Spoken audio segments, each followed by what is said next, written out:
안녕하십니까. 요절 말씀 5장 1절을 같이 읽겠습니다. 5장 1절 시작. 하나님의 집으로 갈 때 발걸음을 조심하여라. 어리석은 사람은 악한 일을 하면서도 깨닫지 못하고 재물이나 바치면 되는 줄 알지만 그보다는 말씀을 들으러 갈 일이다.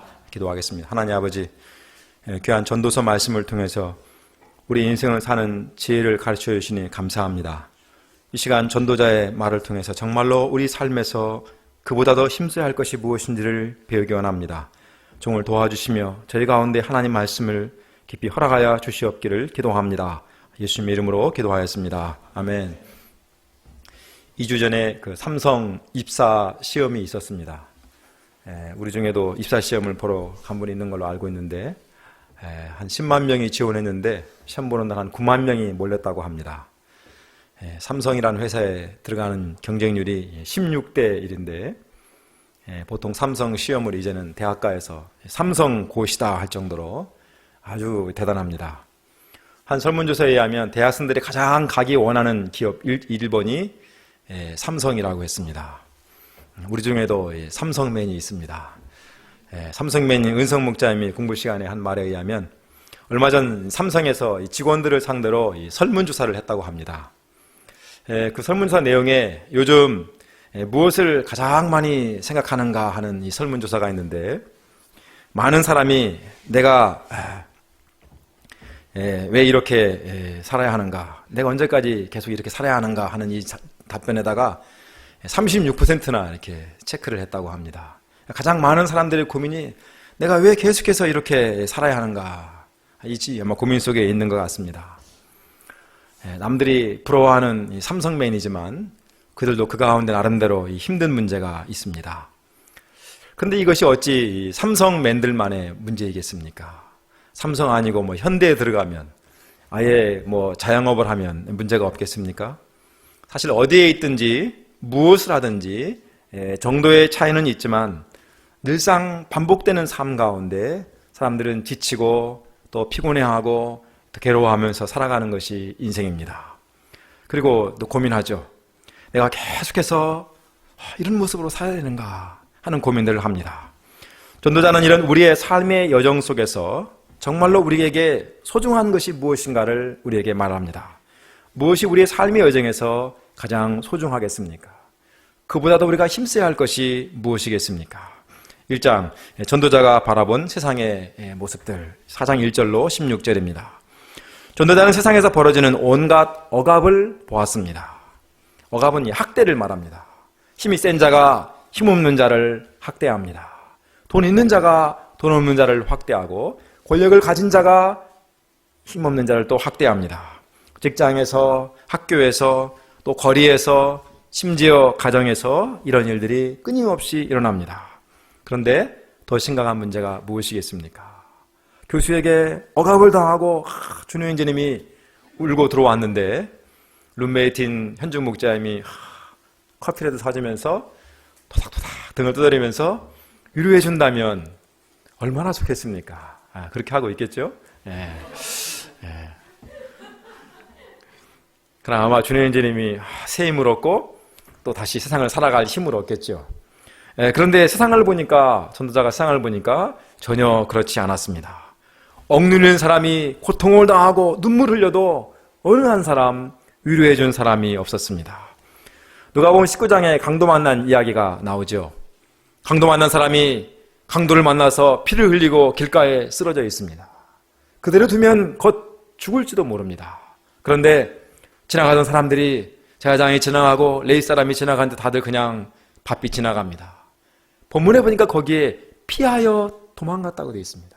피하여 지나갔다. 가버리는 것이죠. 왜 그럴까요? 돕고는 싶지만 너무 바빠가지고 그럴 수도 있겠죠. 그러나 사실은 괜히 돕고자 나섰다가 나도 피해를 보지 않을까.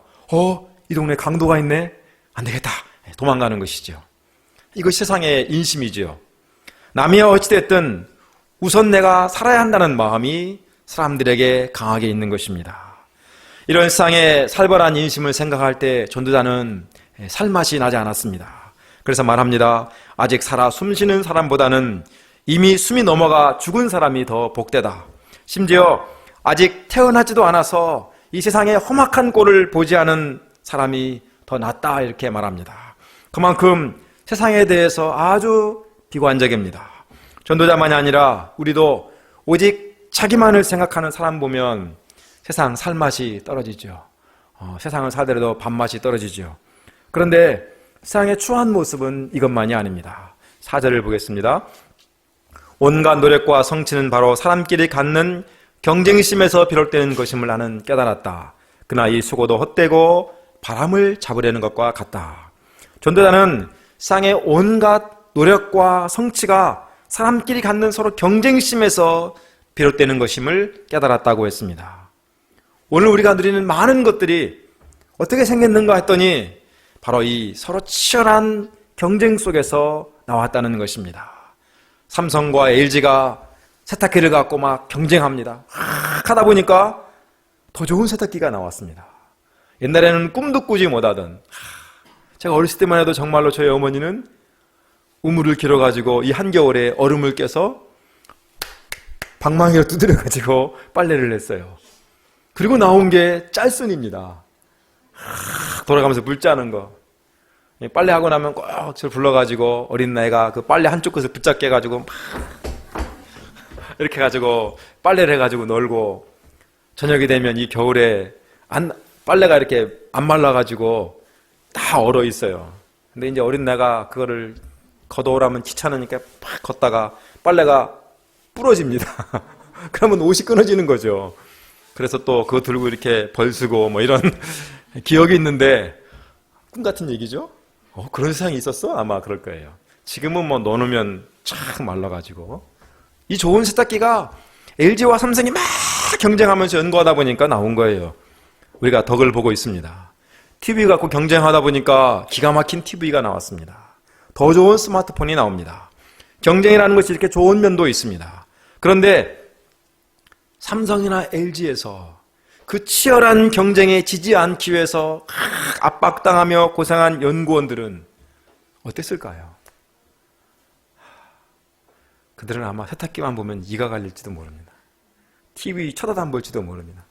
너무 스트레스 받고 개발하라는 그 고통 속에서 아마 엄청난 피가 마르는 인생을 살았을 것이 분명합니다. 기업만이 아니라 우리의 삶의 곳곳에 치열한 경쟁이 배어 있습니다.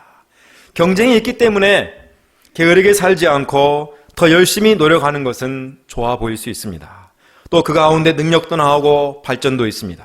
그런데 이런 경쟁하는 그 속을 들여다보면 어떻겠습니까? 그것은 내가 살기 위해서 상대를 꺾고자 하는 마음입니다. 그 밑바닥에는 상대를 꺾고 내가 이겨야 내가 살 수 있다는 아주 지독한 이기심이 속에 있습니다. 또 상대보다 더 많은 것을 차지하고 누리고자 하는 욕심이 그 마음에 있습니다. 무엇보다 이렇게 끝없이 경쟁하는 삶은 늘 피곤하고 고달픈 삶의 연속입니다. 이렇게 살다가 골병이 듭니다.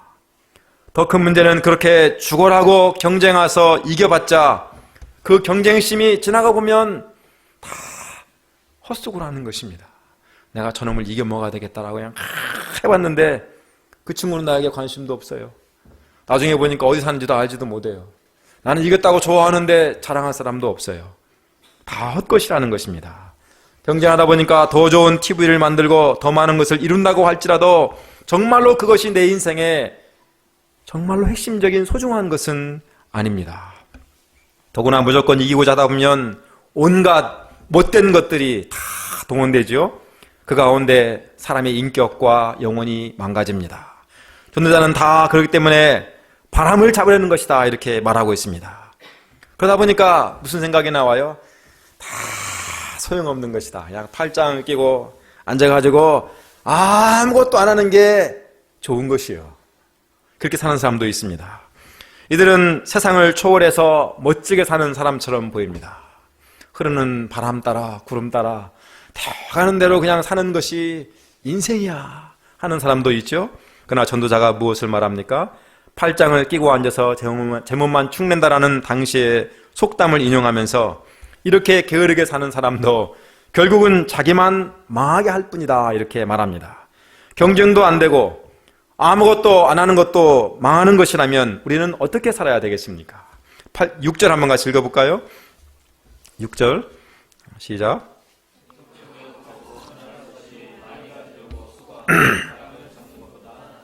예.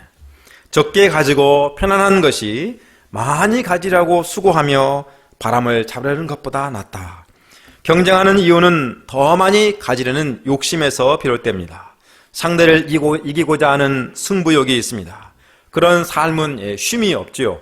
끊임없이 자기를 채찍질하는 삶을 살 뿐입니다. 전도자는 지혜로운 삶은 적게 가지고 편안한 것이 더 많이 가지려고 끊임없이 경쟁하는 삶보다 더 나은 삶이라고 말합니다. 현대인의 성경에 보면 이 두 주먹을 불끈 쥐고 막 바람을 잡으려는 것보다는 적당히 일하면서 평안을 누리는 것이 더 낫다고 하였습니다. 공동 번역에는 바람을 잡으려고 두 손을 허우적 끊으니 한 움큼이라도 만족하는 것이 더 낫다고 하였습니다. 경쟁이 싫어서 아무것도 안 하는 것은 자신의 인생에 주어진 시간과 기회를 허비하는 것이고 망치는 것이죠. 그렇다고 더 많은 것을 얻고자 끊임없이 경쟁하면서 죽어라고 달려가는 사람도 바람을 잡으려는 것 같이 허망하다고 했습니다. 중요한 것은 성공과 평안에 균형을 취하면서 사는 것입니다. 주어진 것에 감사할 줄 아는 삶을 사는 것입니다. 한국은 40대 남자 사망률이 세계 1위입니다. 자, 우리 중에 40대 한번 손 들어보세요. 40대. 저는 아닙니다. 저는 아직 30대입니다. 예. 근데 사람이 왜 웃으세요? 저 웃으면 아이고 까불겠네 하는 것 같은데. 왜냐하면 요즘은 곱하기 0.7을 해야 한다고 그래가지고. 40대 남자 사망률이 세계 1위인데 이것이 깨지지 않는 오랫동안 계속되는 기록입니다. 남자 사망률이 같은 세대의 여자보다 무려 3배나 사망률이 높습니다. 암도, 사람들이 가장 무서워하는 질병인 암도 40대 때 가장 많이 걸린다고 합니다. 그 이유 중에 하나가 무엇이겠습니까? 다른 게 아니라 과로와 스트레스라고 했습니다. 왜 과로와 스트레스가 생기겠어요? 40대가 되면요, 가장 정말 인생의 어찌 보면 황금기입니다. 20대, 30대 때 쌓아온 이 실력들을 40대 때 확 피해야 되는, 40대 때 인생이 피어나야 되는, 이제 50대 되면 이제는 거의 이제 내리막이라고 할 수 있어요. 확 펴야 되는데, 그러니까 또 가정에서 아이들도 크고 막 해야 될 일이 많고 요구하는 게 많습니다. 직장 가면 또 어느 정도 위치에 있습니다. 자기 실력을 발휘해야 돼요. 그러니까 막 죽어나고 경쟁하고 뛰다 보면 과로하고 스트레스, 워커홀릭이 됩니다. 그래서 가장 능력 있고 피어나야 할 나이에 쓰러지는 사람들이 많습니다. 그럼 20대, 30대는 안심하고 살아도 될까요? 결코 안심할 일이 아니죠.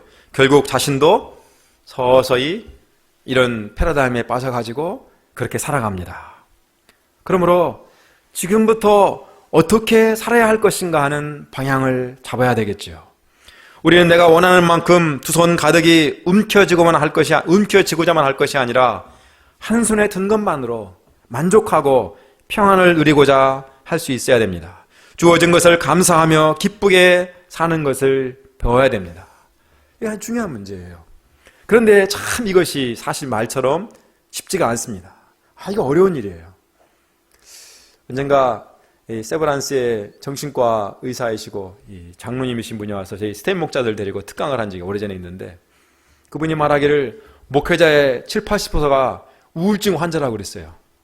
저같이 이렇게 주일날 말씀을 전하는 이 목회자들이 70~80%가 우울증 환자다. 저도 약간 그런 게 있는 것 같아요. 왜 그러겠어요? 며칠 전에 어떤 분을 만나서 그런 얘기를 했어요. 얘기하다가 사실은 이 목회자들은 치열하게 비교된다 그랬습니다. 교회 크기, 성도수 확실히 비교되는 게 목회자입니다. 직장은 삼성 가서 그 사람이 뭘 하고 있는지, 우리 윤성목 삼성에서 어떤 저습 받는지 잘 모릅니다. 삼성 다니는구나, 그걸로 그냥 괜찮네 하고 끝나죠.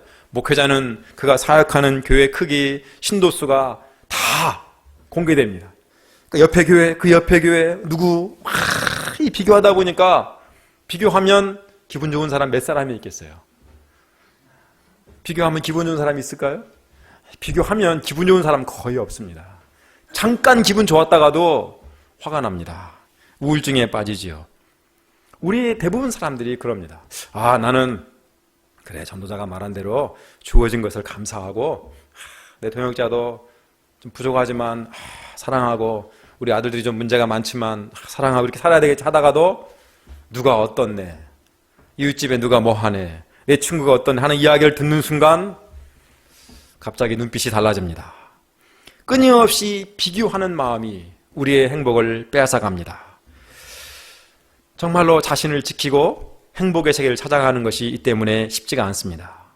그럴지라도 우리는 정말로 더 중요한 것이 무엇인가 끊임없이 자기를 살피고 자기 인생을 지키고자 하는 이 지혜를 잃지 말아야 합니다. 잠언에 말하기를 재산이 적어도 주님을 경외하며 사는 것이 재산이 많아서 다투며 사는 것보다 낫다. 서로 사랑하며 채소를 먹고 사는 것이 서로 미워하며 기름진 쇠고기를 먹고 사는 것보다 낫다. 잠언 15장 16, 17절입니다. 그때는 쇠고기보다 채소가 훨씬 쌌던 것 같습니다. 우리가 헛된 것을 잡으려 하기보다 주어진 것을 감사하고 하나님을 경외하며 사는 자가 지혜로운 자입니다. 내가 주어진 것이 늘 불만이고 비교하고 경쟁하고 갈등하다가 우울증에 빠지고 괴로워하고 옆에 사람들을 막 괴롭히고 인생을 참 헛되게 사는 거죠. 전도자가 세상에서 본 또 헛된 것이 무엇입니까? 8절을 보십시오. 한 남자가 있습니다. 그는 자식도 형제도 없이 혼자 삽니다. 그렇다고 절간에서 돌을 닦는 사람도 아닙니다. 꼭 그렇지 않더라도 먹여 살릴 자식도 형제도 식구도 없으니까 뭐 혼자 살면 되니까 아무런 스트레스 없이 그냥 조금만 먹고 조금 쓰고 편하게 살 것 같은데 이 사람은 그렇지 못합니다. 그냥 혼자 사는데도 여전히 쉬지 않고 죽어라고 일만 하면서 살아갑니다. 쓰지도 않는데 죽어라고 일하니까 어떤 일이 생기겠어요? 돈이 모이죠. 부자 되는 길은 딱 하나입니다. 들어온 것 나가지 않게 하기. 부자 됩니다, 반드시. 근데 이렇게 힘들게 살면서 그는 재산을 모으는데도 그의 눈에 차지 않습니다. 점점 통장에 잔고가 쌓이고 벌어온 돈을 이불 밑에 넣어놓고 서랍 속에 넣어놓고 여기저기 막 넣어놓고 열면 여기도 돈 저기도 돈인데 행복이 없어요. 그러면서 그는 가끔 탄식합니다. 어찌하여 나는 즐기지 못하고 사는가? 도대체 내가 누구 때문에 이 수고를 하는가? 무슨 말이에요? 내가 왜 이렇게 살지? 돈 벌어봐야 쓰지도 못하는데 내가 왜 이렇게 살지? 탄식합니다. 제가 아프면 가는 저 후배 의원이 있어요. 가끔 웃으면서 그럽니다. 환자가 굉장히 많아요. 그래서 야, 너는 참 좋겠다. 환자들 이렇게 많고 그러더니 많으면 뭐예요? 쓸 시간도 없는데 괴로워 죽겠어요. 이런 말을 합니다. 이 사람도 그렇습니다. 그러면 그러죠. 그만둬 당장. 당장 그만두고 떠나. 카드 하나 들고 떠나. 그렇게 합니까? 못해요. 자신의 삶을 못 바꿉니다. 살아온 삶의 스타일을 바꾼다는 것은 거의 쉽지 않은 일입니다. 사람들이 너 왜 그렇게 사냐? 자신도 내가 왜 이렇게 살지? 그러면서 또 다음날 새벽에 일어나가지고 퉁퉁 부는 라면 하나 먹고 하루 종일 일하고 또 저녁에 들어와서 내가 오늘 또 왜 이렇게 살았을까? 또 일합니다. 이 사람이 왜 이렇게 살죠? 어렸을 때 너무 가난해가지고 돈에 한이 맺혀서 그 한을 풀려고 이렇게 살아갈 수도 있겠지요. 그런데 정말 심각한 문제가 있습니다. 이렇게 사는 사람들의 가장 심각한 문제는 이 사람은 자신이 수고한 것을, 그래서 얻은 것들을 누구하고도 전혀 나누고자 하지 않는 것입니다. 베풀 사람이 없는 것이 아니라 사실은 베풀 마음을 전혀 갖지 않고 사는 것입니다. 내가 수고해서 얻은 건데 내가 왜 줘? 계속 모으기만 할 뿐입니다. 사람의 손이 이렇게 안으로 모으지 않습니까? 이렇게 하는 거 별로 없죠. 이 사람도 계속해서 모읍니다. 결국 이 사람은 세상에 누구도 믿지 못하고 함께하지 못하고 사는 것입니다. 마음을 꽉 닫고 세상의 모든 사람이 다 경쟁자이고 모든 사람이 다 싸워서 이겨야 할 대상으로만 보고 있습니다. 늘 그렇게 살아갑니다. 이런 사람들 중에는 자신이 죽을 때 자신이 고생해서 모은 그 많은 재산을 어떻게 하죠? 개에게 상속하는 사람이 있습니다. 그것도 비싼 변호사 불러가지고 이 개에게 가끔 해외 토픽에 나오지 않습니까? 개가 부자예요. 사람보다 훨씬. 주인은 가도 경공은 남아서 호텔에서 삽니다. 사실 이거 얼마나 부질없고 허망한 이야기입니까? 사람들에게 마음을 주지 못하니까 개에게 마음을 줍니다. 개라고 하면 또 힘들어하죠. 개라고 말 안 하죠, 요즘은. 삐삐, 리미 이렇게 사람 이름을 붙여가지고 부르더군요. 전도자가 말하죠. 뭐라고 말합니까? 혼자보다는 둘이 더 낫다. 이것은 두 사람이 함께 일할 때 더 좋은 결과를 얻을 수 있기 때문이다. 그 가운데 하나가 넘어지면 다른 한 사람이 자기의 동물을 일으켜줄 수 있지요. 그러나 혼자 가다가 넘어지면 딱하게도 일으켜줄 사람이 없습니다. 또 둘이 누우면 따뜻하지만 혼자 누우면 예제같이 추워지는 날씨에 옆구리가 시리다고 말하지요. 혼자 싸우면 지지만 둘이 힘을 합하면 맞서 싸울 수가 있습니다. 줄 하나는 쉽게 끊어져도 세 겹줄은 쉽게 끊어지지 않습니다. 이렇게 둘이 합하는 것은 혼자 사는 것보다 여러 가지 점에서 좋습니다. 싱글들이 한번 생각해 보시기 바랍니다. 그런데 이렇게 둘이 함께하면 많은 것이 좋은데 가만히 보세요. 사람들이 둘이 함께 합니까? 오랫동안 둘이 사귀던 친구였는데 어느 날 왼수가 됩니다. 서로 막 사랑해 하면서 막 죽고 못 살처럼 막 그냥 결혼했는데 얼마 안 가서 이혼합니다. 요즘 황혼 이혼이 는다고 합니다. 젊은 사람이 이혼하는 것보다 50, 60, 25년 이상 결혼 생활한 사람들이 이혼하는 게 더 많다고 그랬습니다. 저도 요즘 그래서 회개하고 새로운 삶을 살려고 합니다. 왜 이런 일이 생기겠습니까? 둘이 함께하면 좋은데 둘이 함께하는 것이 말처럼 그렇게 쉽지 않기 때문입니다. 그러죠? 혼자 사는 것이 어떤 때는 더 편할 때가 많습니다. 이 사람 때문에 내가 감당할 스트레스를 생각하면 차라리 그런 고생 안 하고 그냥 혼자 있겠다. 나 혼자 벌어서 나 혼자 먹고 나 혼자 썰란다. 이런 사람들이 점점 늘어납니다. 왜 그렇겠습니까? 서로 함께하면 좋은데 함께 하려면 서로 비교하고 경쟁하는 마음 버려야 되겠죠. 서로 자기를 주장하고 내세우기보다 양보하고 희생하고 존중하는 마음을 가져야 합니다. 그런데 이게 말처럼 쉽지가 않습니다. 우리가 알고 있는 고린도서 13장에 사랑에 많은 이야기가 있는데 그 중에 하나가 무례히 행치한다는 말도 있죠. 이건 제 개인적으로 이 결혼 생활의 요절이기도 합니다. 사랑은 많은데 무례히 행치 않는다. 내 감정과 내 기분대로 막 함부로 하지 않는 겁니다. 근데 참 그게 사실 쉽지 않습니다. 내가 힘든데 상대가 보이지 않습니다. 그러다 보니까 혼자 하죠. 그 무엇보다 사람이 힘든 것은 자존심인 것 같습니다. 자존심을 자신의 대단한 명예로 알고 어떻게든지 내 마음, 내 이 존심을 지키고자 하는 마음 때문에 둘이 함께하기가 어렵습니다. 두 사람이 잘 살다가 싸우고 이혼하는 것을 보면 그 속에 엄청난 이야기가 있는 것 같지만 동기는 하나입니다. 자존심에 상처를 입었다 이겁니다. 내 자존심을 지키고자 하는 마음을 갖고 있기 때문입니다. 그런데 이것이 얼마나 사실 허망한 것입니까? 전도자가 보니까 세상에 살아 움직이는 모든 사람이 왕의 후계자가 된 젊은이를 따르고 있습니다. 그의 명예는 그야말로 온 세상의 짱입니다. 그 이름은 정말 영원히 기억될 것 같습니다. 그러나 그가 왕에서 물러나고 떠나자 어느 누구도 그의 업적을 찬양하지 않습니다. 전도자는 왕으로서 통치하는 것도 헛되며 바람을 잡으려는 것과 같다고 하였습니다. 왕이라는 그 명예도 왕의 그 엄청난 자존심도 세월이 가면 다 헛되고 헛되다는 것입니다. 지금 내가 이 사람 앞에서 내가 왕이라는 자존심을 지키고 내 명예를 지키고자 막 몸부림을 쳐도 다 허망한 것이라는 것입니다. 그러므로 둘이 함께 하려면 내가 왕이 되려고 하지 말아야 합니다.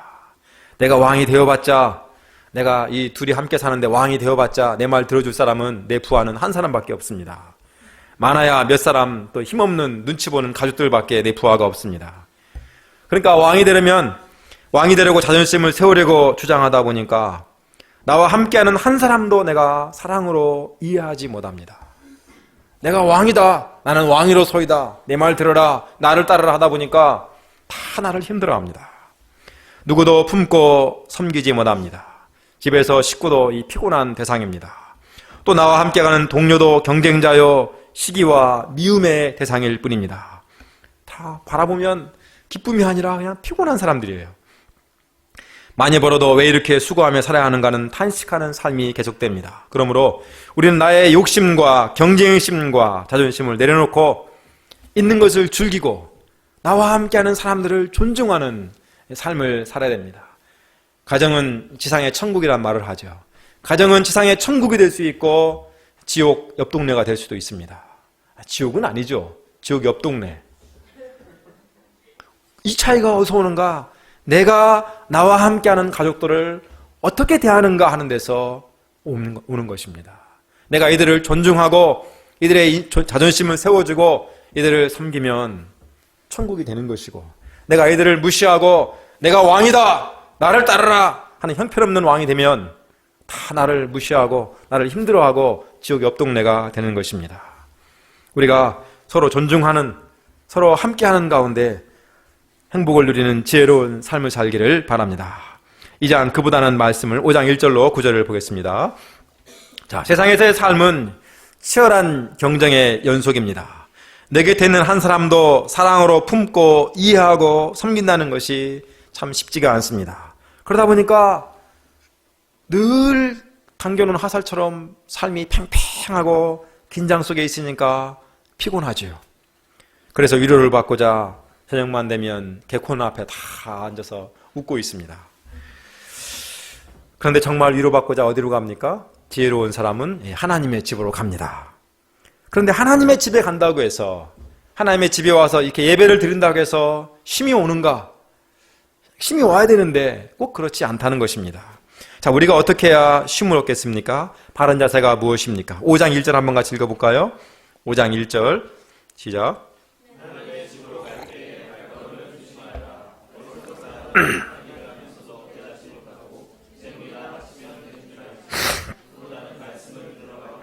예, 전도자는 하나님의 집으로 갈 때 발걸음을 조심하라 이렇게 말합니다. 발걸음을 조심하라는 말은 하나님의 집에 가는 목적이 무엇인가를 조심해서 설정하라는 말입니다. 왜 가는가를 좀 알고 가라는 것입니다. 아무 생각 없이 습관적으로 그냥 갈 것이 아니라 내가 왜 하나님의 집에 가는지 이걸 한번 깊이 생각해 보라는 것입니다. 왜 그러겠습니까? 하나님의 집에 가기만 한다고 해서 문제가 저절로 해결되는 것이 아니기 때문입니다. 타락한 세상에서 하나님의 집에 가는 것이야말로 하나의 돌파구요, 희망봉이요, 생명줄을 잡는 것이라고 할 수 있습니다. 그런데 그것도 정말 조심하지 않으면, 제대로 가지 않으면 오히려 나를 더 망가뜨리고 마지막 생명줄까지 끊어버리는 그러한 위기를 자초할 수 있기 때문입니다. 특히 전도자가 지적하는 문제가 무엇입니까? 어리석은 사람은 악한 일을 하면서도 깨닫지 못하고 재물이나 바치면 되는 줄 안다고 하였습니다. 솔로몬 당시에 성전 예배는 아주 중요했습니다. 성전에 가는 가장 큰 목적은 제사를 드리는 거였습니다. 제사를 드리려면 재물이 필요하죠. 그래서 양을 잡고, 심한 경우에는 소도 잡고, 이 재물을 바치면서 회개도 하고 감사도 하고 서로 또 이 기쁨을 나누고 이렇게 하였습니다. 또 성전에 갈 때마다 또 성전세를 내었습니다. 근데 이제 이게 점점 어떻게 될 수 있겠습니까? 재물만 드리면 된다. 성전에 가서 내가 죄를 지었으니까 내가 이 양 한 마리 사서 바치면 해결된다. 또 하는 것으로 이렇게 문제가 전락되기가 쉬웠던 것 같습니다. 근데 이것이 아주 심각한 문제라고 보고 있습니다. 왜 문제가 되겠습니까? 제사를 통해서 제물을 바치는 것은 자신의 죄에 대한 철저한 회개를 전제로 하였습니다. 내가 죽어야 되는데 내가 죽어야 할 것을 하나님이 대신 지신다라는 이 철저한 대속의 역사가 거기에 있었습니다. 그런데 그런 게 싹 빠져버린 겁니다. 마치 죄를 짓고 과태료를 내는 것처럼 이번에 죄를 졌네? 3만 원짜리네? 3만 원 내고 이번에는 또 5만 원짜리가 나왔네. 좀 큰 장 사야 되겠다. 뭐 이렇게 그냥 넘어가는 거예요.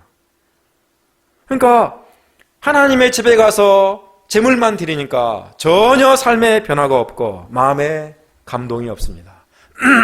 더 큰 문제가 무엇이겠습니까? 점점 시간이 가면 뭔 제사가 이렇게 많아? 왜 이렇게 제사를 드릴 게 많아? 이렇게 이제 짜증이 나기 시작하겠죠. 하나님의 집에서 뭔가 새롭게 되고 새 사람이 되고 하나님의 사람으로 성장해 가야 되는데 제물만 바치고 나는 이제 정말 아무 문제가 없다고 여기는 뺀질뺀질한 죄인들이 만들어지는 것입니다. 이건 정말 심각한 문제죠. 그런데 오늘 우리의 기독교가 이런 위험을 안고 있습니다. 우리 자신이 그럴 수 있습니다. 내 자신이 더욱 그럴 수 있습니다. 내가 죄인인데 하나님이 독생자 예수님을 통해서 나를 용서하여 주셨습니다. 그러니 이제 난 더 이상 죄인이 아니죠. 이제는 용서받은 죄인으로 은혜를 잘 누리기만 하면 됩니다. 감사해서 11조를 드립니다. 주일 예배도 여러 가지 이유가 있는데 다 약속을 취소하고 힘든 가운데 와서 참석합니다. 와서 뭐 졸든지 어떤지 하여튼 참석하고 앉아 있습니다. 그런데 이것이 지나가다 보니까 처음에 가졌던 죄를 용서받았던 감동이나 은혜는 식어버리고 점점점 이제 그 삶의 한 부분으로 썬데이 크리스찬으로 되어갈 수 있죠. 감동과 은혜는 없고 그냥 나 신자, 너 신자, 함께 신자. 점점 신앙이 이렇게 화석화되어 갑니다. 그래도 나는 크리스찬이다. 나는 그래도 11조까지 드리는 사람이다 하는 자부심도 갖습니다. 귀한 거죠. 그죠? 세상에 많은 사람들이 있는데 많은 것들이 있는데 이 좋은 가을날에 단풍 구경 안 가고 이 귀한 시간에 와서 예배를 드린다는 것은 정말 귀한 겁니다. 그러죠? 정말 옆 사람 보시 좀 귀한 사람들이에요. 그런데 귀한 것을 드리는데 이것이 우리를 점점 망가뜨리는 하나의 또 길로 갈 수 있다는 것입니다. 서서히 뜨거워지는 물속에 개구리를 넣으면 개구리가 삭신이 풀리네 이렇게 하다가 점점 더 뜨거워지는 거 모르고 있다가 이렇게 죽어간다는 이야기가 있죠. 영적으로도 우리가 그럴 수 있습니다. 그러므로 우리가 어떻게 살아야 됩니까? 전도자가 무엇을 말합니까? 그보다는 뭐라고요? 말씀을 들으러 갈 일이다 했습니다. 그보다니란 말은 그 무엇보다 먼저의 의미가 있겠지요. 그 어떤 것보다 우선해서 다른 모든 것보다 가장 힘써야 할 것이 무엇인가 그것을 이야기하고 있습니다. 그것은 성전에 가서 폼나게 제물을 바치는 것보다 더 중요한 일이 있는데 그것은 다른 것이 아니라 바로 말씀을 들으러 갈 일이라고 하였습니다. 이번에 6월절이야 양을 바쳐야지. 그런 것보다 그 6월절에 그 안식일에 그 주일에 그 무엇보다 말씀을 들으러 갈 일이라고 하였습니다. 왜 말씀을 들으러 가는 것이 그 무엇보다 중요한 일이겠습니까? 우리가 오늘 아침에 예배 오면서 아마 다들 빠지지 않고 한 일이 한 가지 있습니다. 그것은 뭐겠습니까? 머리를 감고 옷을 입고 다 거울 앞에서 이렇게 보는 것이죠. 저도 사실 일주일에 평소에는 전혀 거울 같은 거 안 보고 삽니다. 왜냐하면 제 얼굴에 자신이 있기 때문에 샥 하고 빛도 제 방에는 없습니다. 그냥 이렇게 샥 빗으면 그냥 끝이에요. 가끔 이제 그러니까 문제가 있으니까. 근데 이제 주일날만은 저도 거울을 봅니다. 거울 못 보면 엘리베이터 있잖아요. 촥 이렇게 엘리베이터 보면서 이게 넥타이가 이렇게 됐네 이렇게. 거울 보면서 옷이 제대로 됐는지 마음에 드는 자신의 모습 보고 역시 난 괜찮아 웃기도 하고 이 여가 왜 이래 하고 찡그리는 사람도 있겠죠. 보니까 오늘 쫙 보니까 한 두세 사람은 거울 안 보고 온 것 같아요. 거울이 있으니까 우리가 자기 발견을 하죠. 고치고 바로잡고 하지 않습니까? 하나님 말씀은 바로 우리의 삶에서 내 자신을 비춰보는 거울과 같다고 할 수 있습니다. 내가 뭘 잘못했는지, 내게 지금 어디에 문제가 있는지, 내가 지금 한참 한다고 인생을 열심히 사는데 왜 내가 지금 만족이 없고 뭔가 행복이 없고 뭔가 이 괴로움이 있고 왜 뒤끝이 항상 허전한지 잘 모르죠. 그러나 거울을 비춰보면 넥타이를 맨다고 맸는데 삐딱하게 맸네 하고 이렇게 고치는 것처럼 하나님 말씀을 보면 내가 무엇이 문제인지 어디에서 어긋났는지를 가르쳐 줍니다. 그러니까 말씀을 들으면 재물을 갖다 대충 때우는 것으로 하나님 집에 오는 것으로 지나갈 수가 없겠지요. 하나님 말씀이 없으면 대충 때울 수 있어요. 나 오늘 다 했다. 큰일 했어. 양을 바쳤거든. 남들 비둘기 바칠 때 자랑할 수 있겠죠. 그러나 말씀이 있으면 입이 쏙 들어갑니다. 말씀이 있으면 자신을 발견하고 무엇이 문제이고 어떻게 삶을 살아야 되는지 알게 됩니다. 하나님 말씀이 없으면 점점 우리는 영적인 감각이 죽어갑니다. 감동도 죽어가고 감각도 죽어가고 방향도 잃어가고 그야말로 무감동, 무감각, 무방향, 그야말로 무잔치를 합니다. 그러나 말씀을 들을 때 사람이 달라지죠. 말씀을 들을 때 자신도 발견하고 영적인 감각도 살아나고 감동도 살아나고 삶의 방향도 세워집니다. 히브리서 4장 12절에 보면 하나님 말씀은 살아있고 힘이 있어서 어떤 양날칼보다 더 날카롭습니다. 그래서 사람 속을 꿰뚫어 혼과 영을 갈라내고 관절과 골수를 갈라놓기까지 하며 마음에 품은 생각과 의도를 밝혀낸다고 하였습니다. 하나님 말씀이 있을 때 정말로 내가 무엇이 문제이고 어떻게 살아야 되는지를 분명히 방향을 잡을 수가 있습니다. 뿐만 아니라 그렇게 살아갈 힘도 하나님 말씀이 주옵니다. 경쟁이 가득한 세상에서 우리는 한 사람도 섬기지 못하고 품지 못합니다. 몇십 년을 나와 함께 살았어도 지혜 이야기입니다. 때로는 내 동역자가 너무 힘들 때가 있을 수 있어요. 자주는 아닙니다. 오해하지 마십시오. 그런데 하나님 말씀이 있으면 문제가 안 됩니다.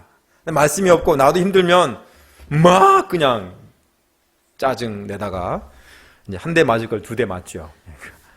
대접도 못 받고 결국 내 문제구나 발견할 때가 있습니다. 하나님 말씀이 있으면 그렇게 되지 않을 일도, 말씀이 없으면 막 짜증내고 힘들어하고 피곤해하다가 오히려 막 문제를 만들어갑니다. 하나님 말씀만이 내 삶의 힘과 내 삶의 위로와 꿈과 비전을 줍니다. 그래서 요한복음 5장 25절에 그 음성을 듣는 사람들은 살 것이다 하였습니다. 그러므로 우리는 그 무엇보다도 하나님 말씀을 들어야 합니다. 말씀을 듣고자 하는 마음으로 주님께 나와야 합니다. 말씀을 듣고자, 오늘 주일이구나. 오늘 주일이구나. 예배 봐야지. 이 정도 갖고 안 되고, 오늘 하나님께서 내게 무엇을 말씀하실까? 요즘 전도서 말씀을 공부하고 있는데, 미소 목자가 좀 헤매고 있어도, 그래도 하나님이 내게 뭔가 하시는 말씀이 있겠지. 하나님 말씀 내게 무엇을 말씀하실까? 듣고자 하는 마음으로 오는 사람. 그 사람이 되어라는 것입니다. 그런데 우리 한번 생각해 볼 게 있어요. 과연 말씀을 듣는다는 것은 무엇을 말하겠습니까? 다 말씀을 듣고 있잖아요. 그잖아요? 이걸 말할까요? 이것은 겉모습이죠. 겉으로 드러나는 모습입니다. 여기서 말씀을 들으라는 것은 단지 이 귀로, 귓구멍으로 들으라는 말은 아니겠죠. 여기서 말씀을 들으라는 것은 하나님의 말씀을 받아들이라는 것을 말합니다. 그냥 겉으로만 듣고 흘려보낼 것이 아니라 마음에 간직하고 말씀을 따라 살아가라는 의미를 담고 있습니다. 탈무드에 세 가지 귀 이야기를 제가 종종 합니다. 세 가지 귀, 하나는 터널형, 오른쪽으로 들으면 왼쪽으로 빠지는 귀. 듣는 게 아니죠. 말씀 통과기입니다. 또 하나는 체형, 거르는 필요한 것만 듣습니다. 은혜로운 것만 듣고 부담되는 건 버려버립니다. 이것도 문제가 있죠. 또 하나는 스폰지형이라고 그랬죠. 말씀을 듣는 대로 받아들이고 자기에 적용하는 사람이 되라고 그랬습니다. 예수님은 씨 뿌린 자의 비유에서 말씀을 마음밭에 간직한 사람들은 어떻게 된다고 했습니까? 30배, 60배, 100배의 결실을 한다고 하였습니다. 인생을 아름답게 사는 것, 지혜롭게 사는 것, 하나님 보시기에 좋은 삶을 사는 비결은 다른 데 있는 것이 아니라 하나님의 말씀을 듣고 받아들이는 삶을 사는 것입니다. 그런데 사람들이 어떻게 합니까? 하나님 말씀을 듣고자 하기보다 자기 말을 더 많이 합니다. 2절을 볼까요? 2절에 보면 함부로 입을 연다고 하였습니다. 마음을 조급하게 먹은 것은 자기 생각이 더 강하기 때문입니다. 하나님 말씀은 한 말씀인데 거기에 자기 이야기는 2배, 3배, 4배 하면서 말씀을 박살내버리는 사람도 있습니다. 그러면서 하나님의 말씀을 판단하고 이렇게 말씀하신 하나님을 비판합니다. 또 하나님께 이런저런 서원을 하면서 하나님과 흥정하는 경우도 있습니다. 전도자가 무엇을 말합니까? 하나님은 하늘에 계시고 너는 땅 위에 있으니 말을 많이 하지 않도록 하여라. 하나님은 하늘에 계시고 너는 땅 위에 있다는 말이 무슨 말이겠습니까? 아주 쉽게 말하면, 좀 거치게 표현하면 하나님께 까불지 말라는 것입니다. 네가 아무리 그래봤자 땅바닥에서 기어다니는 사람이 어떻게 저 높은 하나님을 판단하고 네 마음대로 말하는가? 함부로 말하지 말라는 것이죠. 탈무드에 보면 사람이 입이 하나이고 귀가 둘이라고 그랬습니다. 하나님께서 사람을 지으실 때 입이 하나이고 귀가 둘인 이유가 무엇인가? 가만히 생각해 보세요. 입은 참 하는 일이 많아요. 말도 하죠. 밥도 먹죠. 입이 2개가 있어가지고 말하는 입, 밥 먹는 입. 귀는 하나만, 귀는 가운데 딱 하나만 있고 귀는 듣기만 하잖아요. 그러니까 귀는 하나만 있고 입은 하는 일이 입은 하는 일이 많으니까 이쪽으로 먹고 이쪽으로 말하고 그러면 참 좋을 것 같아요. 맘 먹으면서 막 떠들 수 있으니까. 근데 하나님은 그렇게 안 하시고 이 기능이 많은 입, 숨도 쉬어야 되죠, 말도 해야 되죠, 밥도 먹어야 되죠, 물도 마셔. 입은 하나인데 하는 것이 듣는 것밖에 없는 귀는 2개나 만드셨어요. 왜 그러셨을까요? 누가 나중에 저 공포영화 만들려면 입이 2개인 사람, 귀가 하나인 사람 이거 만들면 아마 상당히 공포스러울 것 같아요. 막 떠들면서 막 말하고 막 이렇게. 탈무드가 말하기를 듣는 것을 말하는 것보다 2배 하라고 그렇게 만드셨다 이렇게 적어놨어요. 하나님께 뭔 말하는 것보다 듣는 것을 더 열심히 하라는 것입니다. 내 이야기를 막 하고 내 마음에 불만을 쏟아내는 것도 필요하겠지만 그러려면 적어도 2배 이상 말씀을 들으라는 것입니다. 말씀에 대해서 끊임없이 판단하고 말씀하신 하나님이 내 마음에 드는가 안 드는가, 왜 하나님이 나한테 이렇게 하시는가 막 따지고 대들고 막 그래야 그러고만 끝날 것이 아니라 하나님 말씀을 2배 이상 들어보라는 것입니다. 그러면 문제가 해결된다는 거예요. 하나님 마음에 들지 않는다고 막 원망하고 불평할 것이 아니라 조용히 입을 다물고 말씀을 들으라는 것입니다. 그리고 한번 입을 열어서 하나님께 서원했으면 반드시 지키라는 것입니다. 그만큼 하나님 말씀에 대해서, 하나님께 말하는 것에 대해서 신중하고 정말로 깊이 있게 하도록 가르치고 있습니다. 그만큼 하나님 말씀을 듣는 것의 소중함을 말합니다. 결론적으로 우리는 치열한 경쟁이 가득한 세상에서 우리의 삶은 한마디로 괴로움이죠. 피곤함입니다. 더구나 이기심과 개인주의 때문에 우리의 삶은 더 어려움이 큽니다. 그러나 우리가 주어진 것을 감사하고 살아갈 때 우리는 이 피곤한 삶에서 이 피곤함을 줄여갈 수 있고 은혜 가운데 살 수가 있습니다. 무엇보다 우리가 하나님 말씀을 듣고자 할 때 우리는 이 세상에서 하나님 말씀 안에 사는 행복을 누릴 수가 있습니다. 내 마음에 하나님께 대한 원망과 불평이 왜 없겠습니까? 있죠. 하나님 내 원하는 대로 다 해주신 적이 거의 없거든요. 하나님 원하신 대로만 하지.